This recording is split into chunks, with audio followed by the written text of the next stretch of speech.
Bonsoir. L'opposant congolais Martin Fayulu appelle au dialogue et à un sursaut d'honneur afin de préserver l'unité et l'intégrité du pays. Dans une vidéo publiée sur les réseaux sociaux lundi 2 juin, Martin Fayulu estime que la RDC traverse une crise existentielle et que le pays fait face à un risque imminent de balkanisation. Dans son allocution, l'opposant décrit la situation actuelle comme l'une des périodes les plus sombres de l'histoire de la RDC. Il pointe du doigt la crise sécuritaire qui sévit dans l'est du pays où le groupe rebelle AFC M23, soutenu par le Rwanda, occupe des pans entiers des provinces du nord et du sud Kivu, y compris les villes de Goma et de Bukavu. Martin Fayulu interpelle directement 3 acteurs politiques qu'il estime pouvoir jouer un rôle dans la résolution de cette crise. Corneille Nangaa, Joseph Kabila et Félix Tshisekedi. Quelle lecture faites-vous du discours de Martin Fayulu? Nous en parlons avec Faustin Kwakwa. Il est professeur et secrétaire général adjoint en charge des provinces du parti politique SID, parti membre de la coalition Lamoukia. Professeur Faustin Kwakwa, bonsoir. Bonsoir à tous ceux qui nous suivent. Dieudonné Bolenge-Tengue, secrétaire général du parti politique Ensemble pour la République, parti politique de l'opposition. Dieudonné Bolenge-Tengue, bonsoir. Bonsoir. Et le professeur Alphonse Maindo, professeur en sciences politiques de l'université de Sorbonne Paris 1 et enseignant à l'université de Kisangani. Professeur Maindo, bonsoir. À Kinshasa, vous êtes très nombreux à nous suivre sur la 103.5 et si vous êtes en dehors de la RDC, merci de nous rejoindre sur www.radiokapi.net. L'opposant politique Martin Fayulu invite particulièrement et solennellement Corneille Nangaa, Joseph Kabila et Félix Tshisekedi au bon sens. Il les appelle au dialogue et au sursaut d'honneur et des responsabilités. Objectif, barrer la route à la balkanisation de la RDC. L'ancien candidat à la présidence de la République dit, je cite, « L'heure est très grave. Nous vivons sans doute les heures les plus sombres de notre histoire. La balkanisation de notre pays, que l'on redoute depuis 1960, n'est plus une menace lointaine. Elle est en marche à grands pas. Nous devons l'arrêter. » Martin Fayulu s'est exprimé ainsi parlant de la crise sécuritaire que traverse la RDC. Je vous propose de suivre un extrait de son discours recueilli par Grassa Mzati. Monsieur Nangaa, je vous en conjure, cessez d'être complices des massacres de nos frères et sœurs. Cessez de livrer notre sol, nos vies et nos ressources aux forces étrangères. Aucune ambition ne vaut le prix de la souffrance de tout un peuple. Monsieur Kabila, aucune raison, même stratégique, ne saurait justifier une collaboration avec ceux qui déchirent notre pays. Le chemin vers la rédemption de nos erreurs passées, c'est le dialogue. Je vous exhorte de quitter Goma, cette ville martyre, aujourd'hui occupée avec la complicité des forces ennemies. L'histoire ne pardonne pas les trahisons, encore moins celles faites à la patrie. Monsieur Tshisekedi, vous avez le devoir de ne pas laisser notre génération être celle qui aura vu le Congo se désintégrer. Je veux vous voir, non pas pour une faveur, mais pour une discussion directe, sans faux semblant, sans compromission, mais par patriotisme, afin de trouver une issue digne à cette crise existentielle. Dieudonné Bolenge-Tengue, vous êtes secrétaire général du parti Ensemble pour la République, parti politique de l'opposition. Quelle lecture vous faites de la déclaration de Martin Fayulu? Merci, madame. Je crois que l'intention exprimée par le président Martin Fayulu est noble. Nous avons besoin de paix dans ce pays, à ce meurtri, particulièrement dans sa partie Est. Tout le monde aspire à cette paix et il y a des initiatives tendant à trouver une solution pacifique au problème de la guerre et de la crise que connaît notre pays. Ne peut être que bienvenue. Mais Il faut dire que l'initiative du président Martin Fayoulou, telle qu'annoncée hier, porte quand même en elle quelques malformations congénitales et qui donnent qu'il n'y a pas qu'ensemble ou des gens d'ensemble, il y a beaucoup, comme vous l'avez dit, qui restent perplexes par rapport à la possibilité que cette initiative pourrait avoir de générer les résultats que nous attendons. La première chose que je voudrais souligner, c'est que on a dépassé la dizaine d'initiatives, de propositions de paix. Processus de Luanda, de Nairobi, de Dar es Salaam, de Doha, de Washington, l'exhortation au dialogue qu'a fait la CENCO déjà en 2024, suivi de la première proposition de SID du président Martin Fayoulou sur les processus de Kinshasa, la proposition des pactes sociaux pour la paix et le bien vivre ensemble,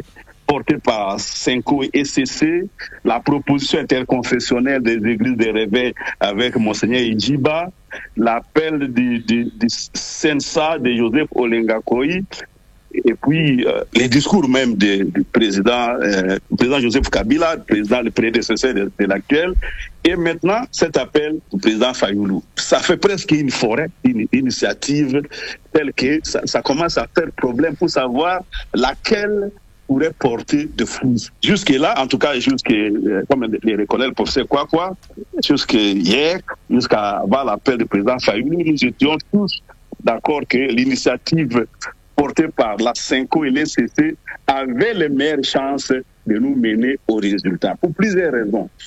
La CENCO et l'ECC ne sont pas dans la position des juges partis. Ils ne sont pas chevaux partants dans la compétition politique. Ils ont essayé de consulter tout le monde dans le pays. Ils sont allés dans les pays voisins, dans la région. Ils sont allés à l'Union africaine, ils sont allés en Europe, en Asie, à Doha, jusqu'aux Nations Unies. Donc, ils ont rassemblé une quantité d'informations qu'aucune autre initiative aujourd'hui ne porte. Et je crois qu'au niveau où ils étaient arrivés, nous tous, nous étions dans les schémas de dire c'est les meilleurs mécanismes auxquels il faut adhérer, qu'il faut encourager, peut-être aussi enrichir, amender pour aller de l'avant. Alors, hier, par exemple, lorsque le président Martin parlait, il a oublié d'être explicite sur la question. Heureusement que le professeur Kwakwa dit qu'il s'agit de rentrer dans le cadre de cette initiative-là. Ça le CEC, justement. Oui. Il s'est fait aussi que les propos tenus par le président Martin Fayoulou ça peut donner des sueurs froides à certaines composantes. Par exemple, nous, pour aller à la discussion pour la paix, il faut que tous les interlocuteurs soient mis en confiance. Mais les termes qui ont été utilisés pour inviter Corneille Nangaa ou le président Joseph Kabila à cette paix ne vont pas dans le sens de la mise en confiance. Parce que déjà, on évoque complicité, trahison, donc ambition, un peu comme si ils étaient déjà jugés. Et comme si il y a déjà plus qu'une présomption de culpabilité. Et si on ne sait pas les mettre en confiance, et si elles ne viennent pas à la discussion, je ne sais pas quel résultat on pourrait espérer. Parce que c'est de ce côté-là. Vous estimez, vous pensez que sans ces personnes, sans Corneille Nangaa, sauf Joseph Kabila, ce dialogue ne pourrait pas aboutir à quelque chose de positif? En tout cas, je ne suis pas le seul à le penser ainsi. Même nos pères spirituels considèrent qu'il ne faut exclure personne, il ne faut exclure aucun sujet. C'est pourquoi ils ont proposé un mécanisme plutôt globalisant et inclusif. Mais si on les exclut, en quoi ils vont se sentir concernés? Il faut être en mesure de leur imposer cette paix.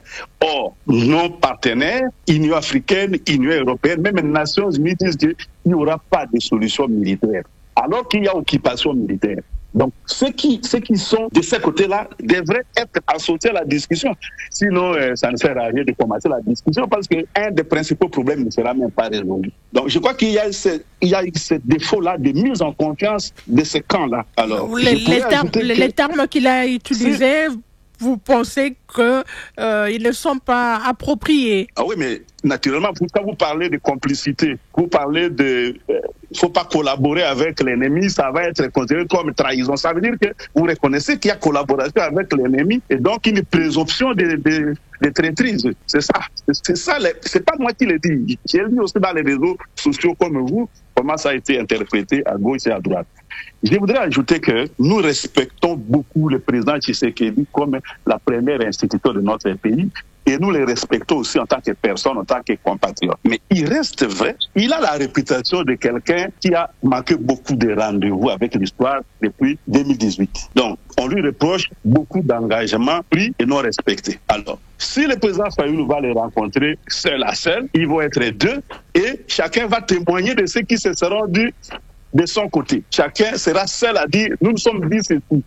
Or, il est de notoriété publique que témoignage d'un seul, témoignage de nul. Donc, le président Martin ne peut pas forcer ses pairs à reconnaître ce qu'il va dire comme vrai, surtout si on doute de la possibilité qu'on a qu'il se fasse entendre. Il avait pris une initiative que le professeur Kouakou a évoquée tout à l'heure, en 2024, lorsqu'on disait qu'il ne reconnaissait pas les victoires du président Tshisekedi, et que le président Kabila a été avec la rébellion armée, que le président Moïse était borderline. Lorsque le chef de l'État avait dit ça.